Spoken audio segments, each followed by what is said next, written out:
So welcome back to our channel. Isang mapagpalang umaga po sa ating lahat. Magandang tanghali, hapon, gabi kung nasaan man po tayong sulok sa mundong ito.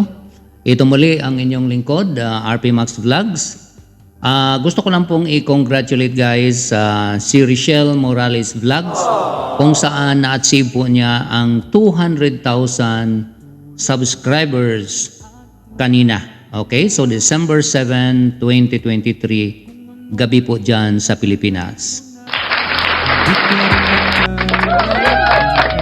So congratulations kay Richelle Morales Vlogs, sa buong pamilya at kay Royal of Malalag na siya po talaga ang isa din sa umalalay din po sa kanya. And siyempre pasalamat din po sa Panginoon na siya po talaga ang nagbigay ng biyaya sa pamilya through kay Richelle na nagkaroon nga ng YouTube channel dahil malaking tulong po talaga sa pamilya. Imagine guys yung papa po ni Richelle na dating nagtatrabaho po ng mga mabibigat na trabaho, hindi na po niya kailangang gawin ang mga ganon. Dahil nga po, siyempre sa laki naman po ng views ni Richelle, kayang-kaya na po niyang buhayin yung kanyang pamilya. So, napakagandang blessings na nagkaroon sila ng channel. Okay? At siyempre, hindi naman po mangyari ang mga ganong blessings kung hindi nga po dahil sa Team Kalingap. Unang-una po kay Kuya Val Santos Matubang na siya po ang pinaka nag-create po o nagsimula po ng Team Kalingap. And then si Kalingap Rab na siya po talaga ang tumulong din po kay Richelle na magkaroon ng YouTube channel. At dahil nga po sa ginawa po niya itong Love Team, ang Richelle na nagustuhan po talaga ng mga Kalingap netizens, sumikat po sila ni Royal of Malalag, kaya nagugustuhan po talaga sila ng mga fans, mga Kalingap netizens na kinilig at nagmahal din po sa kanila. So ngayon, 200,000 na po ang kanyang subscribers at tuloy-tuloy na po yan. Ika nga, unstoppable na po yan hanggat itutuloy din po nila ang pagbablog. Sa mga nakasubaybay po sa kwento po talaga ng buhay ni Richelle at pamilya niya, doon naman po tayo naawa talaga sa kanila, na-touch tayo doon nang kwininto nga ni Richelle yung nangyari nga po sa pamilya niya, yung pagkamatay nga po ng nanay niya dahil nga po nakuryente ito. And then yung mga hard work o mga sacrifices na in-endure po nila. Nga, imagine guys, papasok po ito sa school na naglalakad lang.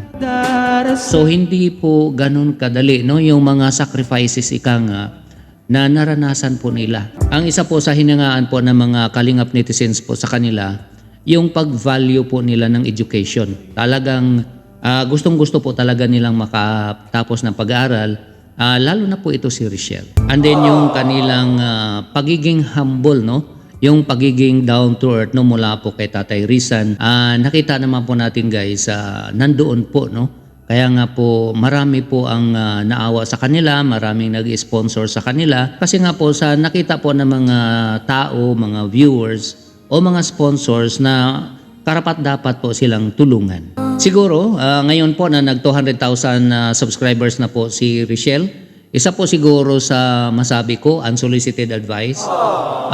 Tuloy lang po ni Richelle at wag lang po siyang makalimot sa mga taong tumulong sa kanya. Especially po ang Team Kalingap, Kuya Val Santos Matubang, Kalingap Rab, at kahit nga po yung nag-scout sa kanya, si Vincent Calyada. At nakikita naman po natin guys na lagi naman po niyang pinasasalamatan yung mga tao nga po na mga nakatulong talaga sa kanya.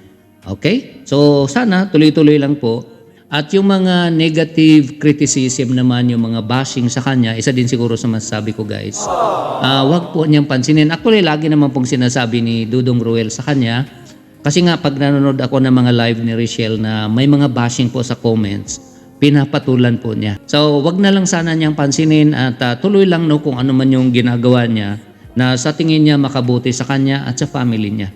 Nga at that age, kailangan niya pong mag-enjoy. Dapat hindi po siya dapat masubject sa mga bashing, kung ano-ano mang mga bashing na mga negatives sa kanya sa family nila. Sabi nga nila, kahit na anong gawin mo, meron at merong masasabi ang tao. So, kung sino man yung mga nagsasabi ng negative, huwag po niyang pansinin. Okay? Kung ano po yung sa tingin niya makabuti, tuloy lang po niyang gawin. Ganun lang po yun. Sabi ko nga po, no, since kumikita naman po si Richelle, no, malakas po yung views niya, nag-average po siya ng 2 million pataas. So malaki po yan guys, no? Kayang-kaya mo pong buhayin yung family mo at kahit nga siguro kunting ipamper mo din yung sarili mo, wala pong problema siguro doon. Sabi ko nga hanggat wala ka namang naagrabyadong tao, karapatan mo pong i-enjoy, no, kung ano po yung pinaghirapan mo. At nakikita naman po natin guys, no, si Richelle kasama ni Dudong Ruel ay nagcha-charity naman po yan. Kaya nga binabalik po nila sa tao kung ano po yung mga tulong na natatanggap nila. Sa tingin ko kahit magpagluta si Richelle, no, pang-beauty, ika nga as long na hindi nakakasama sa health niya, I don't think may problema doon para sa akin guys. Kasi nga po, kumikita naman po siya. Okay? Hindi naman po niya hiningi yon sa tao tapos gagamitin niya sa personal niya. So pinaghirapan niya, nagpupuyat siya, nababash siya, at yun nga, karapatan din po niyang i-enjoy kung ano yung mga blessings na natatanggap niya. Alam po natin guys, at that age, lagi po nating sinasabi noon na enjoy life, enjoy with friends, ganun lang po yan. I-enjoy mo lahat kasi nga once na meron ka ng pamilya, hindi mo na pwedeng gawin yung mga pwede mo dapat gawin nung ikaw bata pa. Siyempre, focus ka na doon sa family mo. Okay? So, habang nasa edad ka ng ganon, i-enjoy mo lang hanggat wala kang naagrabyadong tao, wala kang naapakan, ika nga. Ngayon, meron tayong Kalingap rules. Kung obedient ka sa mga batas na pinapatupad, ika nga ng Team Kalingap, then wala pong problema. So, yun lang po guys, no? Ang comment natin dito nga po sa pag-achieve ni Richelle ng 200,000 subscribers. Once again, congratulations. Tuloy-tuloy lang po yan at kasunod na niyan is 300, 400, 500,000 hanggang 1 million and so on and so forth. Tama-tama din naman po kay Ruel of Malalag kung sila talaga ang magkatuluyan, lumalaki din naman po ang channel ni Ruel of Malalag. Kaya napakaswerte po ng dalawa.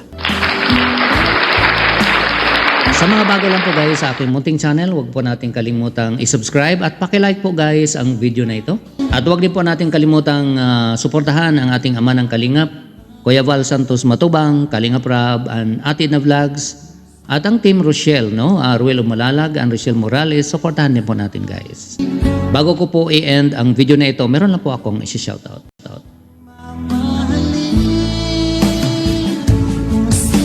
Muli, maraming salamat sa inyong lahat guys sa mga nakasubaybay at nanonood po talaga ng mga videos namin. Pag-comments, pag-likes, pag-shares at lalong-lalo na po sa hindi pag-skip ng ads. Mga silent viewers, maraming salamat po sa inyong lahat guys sa inyong suporta. Ingat po tayo kung nasaan man tayo. God bless everyone. I love you all. Bye-bye.